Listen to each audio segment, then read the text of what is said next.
নারায়ণহাট আদর্শ ডিগ্রি কলেজের অধ্যক্ষের পদত্যাগের দাবিতে রোববার সকালে এক শিক্ষার্থীকে মারধর করেন।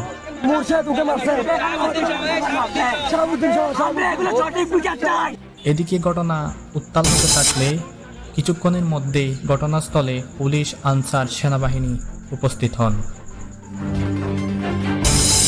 অধ্যক্ষের পদত্যাগের জন্য আন্দোলন করলে এক শিক্ষার্থীকে নির্মমভাবে মারধর করেন ছাত্রলীগের কর্মীরা।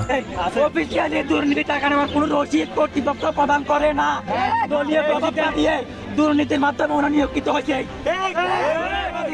সুবিধাবাদী প্রক্রিয়ার মাধ্যমে সরকারি সরকারের ঘুষখোরদের সাথে টাকা বিনিময় করে চাকরি স্থায়ী করেছেন। একজন শিক্ষক হিসাবে ওনার মুখের ভাষা খুবই বেমানান। সাধারণ শিক্ষার্থীদের মা বাবা ধরে গাড়ি